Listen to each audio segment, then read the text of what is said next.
Magandang araw po, welcome po sa aking channel, Love9 TV. Patalasasan po, meron po ba kayong mga properties na napapabayaan or non-performing assets? Plan nyo ibenta, pero wala kayong oras sa pagbenta nito.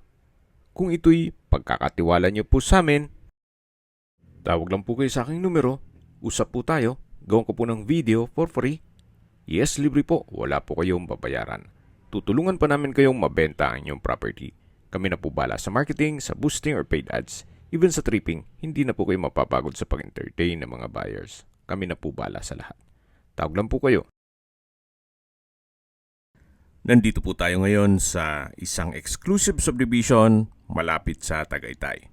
Meron po tayong bagong video presentation, isang 3-story house and lot na may lot area na 500 square meters. May floor area po ito na 425.65 square meters. 5 bedrooms with toilet and bath. May family room, powder room, basement with entertainment area at maid's quarter. Dito po sa loob ng subdivision ay kumpleto po ang amenities at meron pong 24 hours security. Ito pong bahay ay well maintained. Actually, kaka-renovate lang nito kaya wala na po kayong ipapagawa dito. Yan po yung garahe. Nakakasya 2 SUV. Dito naman sa harapan, yung common car park ay kakasya po ang 4 na sasakyan. Napakatahimik po ng lugar, sariwa ang hangin at malamig po ang klima. Napaganda po nito para sa inyong bahay bakasyunan o retirement house.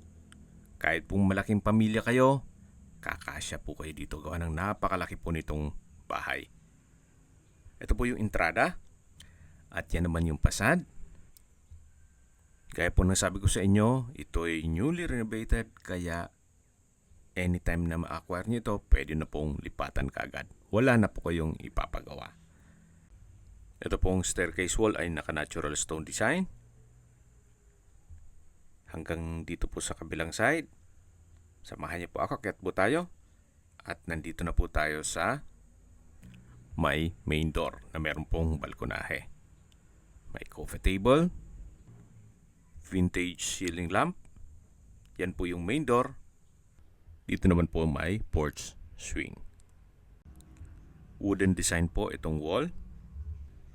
Pasok na po tayo. Ito po yung living area o salas. Then meron pong malaking sliding window glass. Open concept lang po ito mula living area hanggang dining area. Kaya maliwalas. Ito po yung dining area. Wala pong nabanggit kung kasama po itong round table na dining set. Then dito naman sa dulo ay may sliding glass door papunta dito sa open lanay. Hanggang sa dulo po may setback. Naka-natural stone din po itong riprap or fence na rin. Then yan naman po yung paikot papunta dun sa harapan ng bahay. Balik po ulit tayo dito sa loob. Dito po sa dining area ay naka-double high ceiling. Mula po dito matatanaw natin yung living area at yung main door. Yan po yung hagdan. Mamaya akyat tayo dyan. At check po muna natin itong formal kitchen. May kitchen countertop, kitchen drawer and cabinet, stainless sink with faucet, wall-mounted kitchen cabinet, at meron pong kitchen window. Yan po yung pantry. At may ilang steps ng stair dito.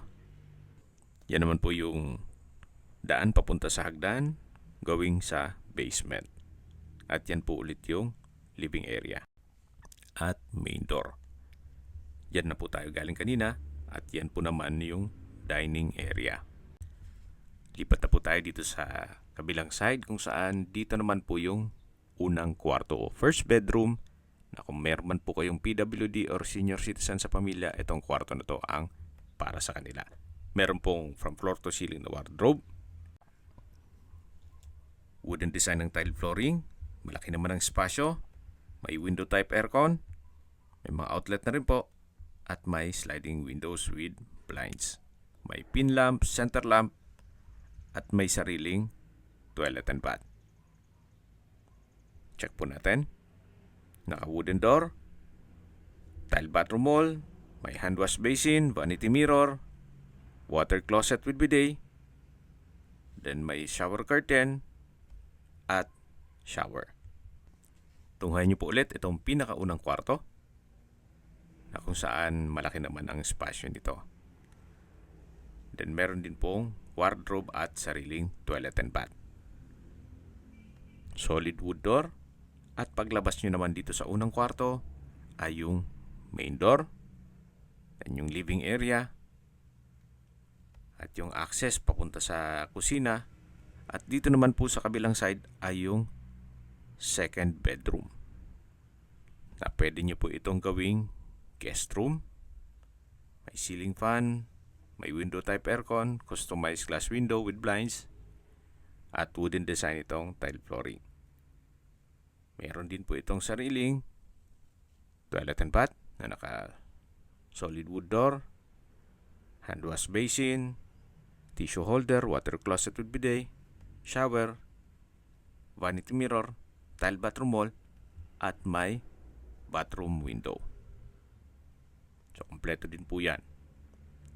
Ito po yung banyo ng second room na kung saan meron din pong wardrobe at hindi naman ganun kalakihan itong kwarto na to compare dun sa una. Naka solid wood door din po yan. Balik po ulit tayo dito sa living area. At yan po ulit yung dining area, then yung access door papunta sa open lanai. Dito po sa ilalim ay pwede pong lagyan ng understair storage. At nandito na po tayo sa hagdan. Yan po yung solid wood na balustre, then solid wood na staircase at handrail. Naka-metal railing din po ito. Samahan niyo po ako. Akyat po tayo. Pulido naman po ang pagkapintura nitong staircase wall. At nandito na po tayo sa second floor. Then dito naman po yung family area. Naka-wood parquet po ang flooring. May ceiling fan, pin lamps, at maayos naman po ang pintura ng ceiling at wall. Mula po dito sa family area, dito naman po ay may enclosed area. Mamaya check natin yan. At ito na po yung third bedroom. Naka-wood parquet, napakalaki ng espasyo. May split type aircon, ceiling fan. May mga outlet na rin po. At meron din po itong sariling toilet and bath. Check po natin. May wardrobe na may full body mirror. Ang cabinet doors, then meron pong jacuzzi. May water closet with bidet, tissue holder. May bathroom countertop na may malaking vanity mirror at hand wash basin. Sa ilalim po pwedeng lagyan ng bathroom cabinet. At dito naman po yung shower enclosure. Naka-tile bathroom wall from floor to ceiling po. Then may outlet para sa hot shower set. Meron din po itong bathroom window. Ito po yung toilet and bath at may walk-in closet ng third bedroom. Napakalaki po ng espasyo at meron pong customized glass windows with blinds, solid wood door, at balik po ulit tayo dito sa family area. And sa dulo po yung open below. Lipat na po tayo dun sa kabilang kwarto na naka-solid wood door. Then meron pong ceiling fan, pin lamps, wood parquet ang flooring, sliding glass windows, may window type aircon, may bed frame and mattress, may drawer and dresser, at wardrobe na from floor to ceiling. Then meron din po itong sariling toilet and bath. Naka-tile bathroom wall, may hand wash basin, vanity mirror, water closet, at meron din pong shower. Then may nakaabang na rin na outlet para sa hot shower set. Ito po yung fourth bedroom.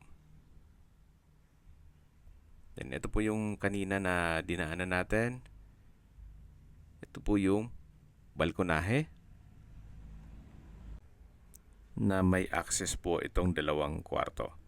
Yan po yung third bedroom at dito naman yung fourth bedroom na i-present kong last na kwarto. Ito po yung kapaligiran. Tunghayan nyo po. Napakatahimik, napakaliwalas, sariwa ang hangin, at napakalamig po ng klima, especially pag bare months. Balik na po tayo dito sa loob. Yan po yung family area. Ito yung third bedroom. Then sa kabilang side yung fourth bedroom na na-present ko na sa inyo. At bababa na po tayo. Yan po yung open below. Meron pong glass walls and window na nag-serve sa natural sunlight. At dito naman po yung dining area. Bababa na tayo. Yan yung staircase wall. Pulido naman po ang pagkapintura. Samahan niyo po ako at papaba na tayo. Yan po yung access door na papunta sa kusina o formal kitchen. Actually, duman na tayo dito kanina. Nagkataon lang na nung papasok tayo dun sa living area, hindi ko na napakita yung hagdan na papunta naman sa basement. So ito po yung tinutukoy ko na access papunta sa basement. So bababa po tayo, meron pong hagdan dito. Ito pong basement ay napakalaki din ng espasyo. Meron din siyang access papunta sa garahe. Itong area na to ay pwede pong gawing music room or entertainment room. May espasyo rin po para sa understair storage. Then naka-tile flooring. At ito naman po yung fifth bedroom na may sariling toilet and bath. Malaki naman ang espasyo. May bed frame and mattress, bedside table, may lampshade, console table, at ito po yung banyo. May hand wash basin, water closet with bidet, then tile bathroom wall, at shower.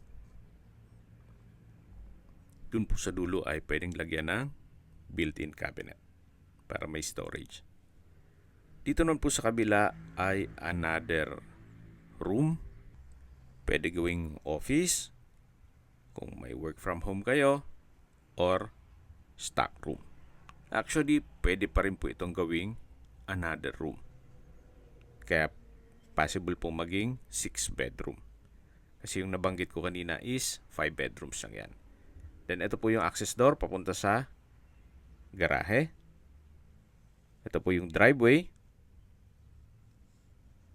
Then dito naman po yung service area. Hanggang dito po sa likod ay naka-wooden design itong pintura ng wall. Then check po natin itong service area, may countertop. At yan po yung maid's quarter. Naka-polycarbonate roofing. Hindi lang po natin ma-check gawa ng hindi available yung susi. At habang naglilibot po tayo, pag-usapan natin ang distance, location at travel time. Mula po sa Twin Lakes, ang distance is 6.4 kilometers at ang travel time is 12 minutes. Mula naman po sa Mendez Crossing, ang distance is 12.8 kilometers at ang travel time is 20 minutes. Mula naman po sa Tagaytay Rotonda, ang distance is 29 kilometers at ang travel time is 35 minutes. Kompleto na po doon gaya ng public market, groceries, convenience store, remittance center, banks, church, schools at hospital. Yan po yung lagi kong binabanggit sa inyo na dapat nyo i-consider sa paghanap ng property, yung meron pong malapit na hospital. Hindi ko naman po sinasabing sakitin kayo. Yan naman po for emergency purpose lang naman. At mula naman po sa Manila o sa airport, ang distance is 76.3 kilometers at ang travel time is 2 hours and 23 minutes. Okay, sa presyo na po tayo. Binebenta po ito ni owner sa halagang 25 million pesos net. Ibig mong sabihin, si buyer na po ang sasagot sa lahat ng taxes at expenses with regard to documentation.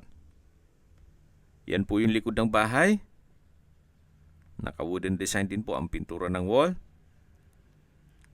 At matatanong natin ang open lanay.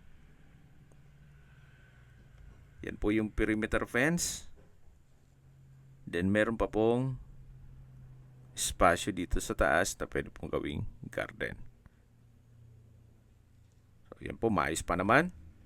Kung sakali man po na magpaset kayo ng tripping, kailangan po ahead of time gawa ng si caretaker po ang mag-assist sa inyo. Kung may mga katanungan po kayo, tawag lang po kayo sa aking numero. At sa mga kababayan naman natin nasa ibang bansa, meron po akong WhatsApp, Viber at Telegram. Same number lang po, 0917-316-3399. Sa mga nagtatanong naman po ng aming Facebook, meron po aming Facebook page na Nov9TV at Facebook Real Video. Meron din pong TikTok at Instagram. May ibang YouTube channel po kami, the Nov9TV channel, Nov9TV Listings, Nov9TV On The Spot, Nov9TV Updates, at Nov9TV House Rental. Sana po naibigyan nyo ang video presentation. Paki-like and subscribe na lang po sa aking channel para ma-update din po kayo sa aking future listings. Kung sakali po hanap nyo yung mas malaking sukat ng lupa, meron din po kami ibang listings na pwede nyong pagpilian. Huwag po kayong mag-atubiling tumawag sa amin. Then, let us know your budget para malaman namin kung anong property pwede naming ilog sa inyo. Sa lahat pong viewers, subscriber at nagtiwala po sa amin, salamat po sa suporta. Ingat po kayo lagi at yung pamilya. Maraming salamat po.